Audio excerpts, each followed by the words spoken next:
हरे कृष्णा। क्या आपने कभी नोटिस किया है, जो लोग ज्यादा कॉन्फिडेंट दिखते हैं वो अक्सर अंदर से सबसे ज्यादा घबराते हैं, और जो असली स्ट्रॉन्ग होते हैं वो चुपचाप अपना काम करते हैं। एग्जैक्टली यही हुआ कुरुक्षेत्र के बैटलफील्ड में। पांडवों की सेना छोटी थी, दुर्योधन की सेना बड़ी थी, फिर भी घबराया कौन? दुर्योधन। नमस्कार दोस्तों, मेरा नाम नेहा है और मैं श्रीमद् भगवत गीता के श्लोक से मैंने क्या सीखा वो आपके साथ शेयर करती हूँ। हमने पिछले श्लोक में देखा कि राजा धृतराष्ट्र ने अपने मंत्री संजय से पूछा कि कुरुक्षेत्र में उनके बेटे यानी धृतराष्ट्र के बेटे कौरव और पांडवों ने क्या किया। अब आगे श्रीमद् भगवत गीता का चैप्टर 1 श्लोक 2।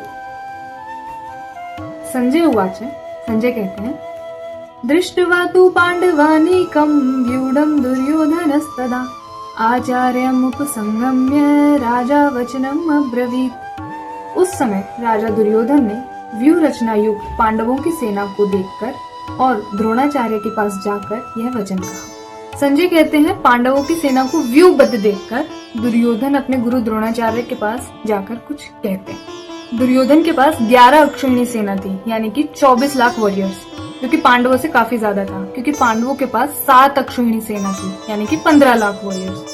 लेकिन जैसे ही उसने पांडवों की परफेक्टली अलाइंड वेल प्लान्ड सेना देखी, वो तुरंत अपने आचार्य अपने गुरु के पास गया। कभी कभी बाहर से हमारे पास रिसोर्सेज ज्यादा होते हैं, पर अगर अंदर क्लैरिटी ना हो तो डर लगना निश्चित है। अब अगर मैं सोचूं दुर्योधन की सेना जितनी भी अक्षौहिणी हो, मेरे से कैसे रिलेट होगा? मतलब मेरी लाइफ तो नॉर्मल है, मैं कोई युद्ध में नहीं हूँ, तो इसको एक स्टोरी के थ्रू समझते हैं। इमेजिन करते हैं राजीव, वो एक कॉर्पोरेट मैनेजर है और उसको एक प्रोजेक्ट के लिए कम्पीट करना है। उसके पास काफी बड़ी टीम थी, बजट भी स्ट्रॉन्ग था और वो कॉन्फिडेंटली कहता था कॉम्पिटिटर को इजीली क्रैश कर देंगे। लेकिन जब क्लाइंट मीटिंग के दिन राजीव ने देखा कि कॉम्पिटिटर की प्रेजेंटेशन परफेक्टली स्ट्रक्चर्ड है, हर स्लाइड डेटा बैक्ड है और सामने वाला प्रॉपर प्लानिंग के साथ आया है, तो अंदर ही अंदर उसको पैनिक हो गया और वो तुरंत अपने बॉस के कैबिन में गया। बिल्कुल दुर्योधन की तरह, बाहर से पावर, अंदर से डर। एक और एग्जाम्पल देखते हैं। एग्जाम से पहले कुछ स्टूडेंट्स बहुत कॉन्फिडेंट होते हैं, अरे यार मैंने सब कवर कर लिया, इजी है, हो जाएगा। लेकिन जैसे ही किसी टॉपर के 50 पेज के हैंड रिटन नोट्स उनके सामने आ जाएं, अंदर से घबरा जाते हैं। लाइब्रेरी में जाके किसी से पूछते हैं, यार तुम्हारे पास एक्स्ट्रा मटेरियल है क्या, टीचर से बात करने चले क्या? बस ऐसे ही कुछ। पांडवों की सेना छोटी थी पर उनका व्यू क्लियर था और क्लैरिटी से कॉन्फिडेंस आता है, जबकि दुर्योधन के पास साइज था पर स्ट्रेटेजी नहीं थी, इसलिए डर ने पकड़ लिया।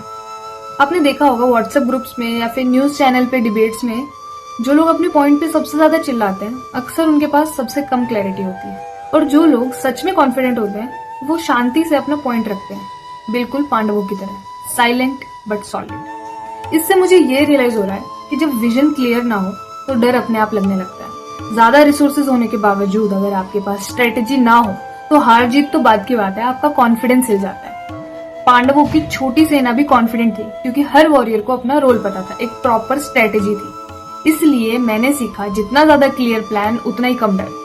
जो अपने गोल्स को क्लियरली देखते हैं वो शोर नहीं मचाते, साइलेंटली डिलीवर करते हैं। तो श्रीमद् भगवत गीता के श्लोक ने मुझे सिखाया कि जीत उनकी होती है जो अंदर से कंपोज्ड होते हैं, चाहे रिसोर्सेज कमी क्यों ना हो। जिंदगी के हर कुरुक्षेत्र में शोर मचाने से नहीं, क्लैरिटी से जीत होती है। अगली वीडियो में हम देखेंगे कि दुर्योधन ने आचार्य के पास जाके क्या कहा। तो इस सीरीज से मैं कोशिश कर रही हूँ श्रीमद् भगवत गीता के एक एक श्लोक से जो मैंने सीखा वो मैं आपके साथ शेयर करूँ। अगर आपको वीडियो पसंद आई हो तो लाइक करें, चैनल को सब्सक्राइब करें। हरे कृष्णा।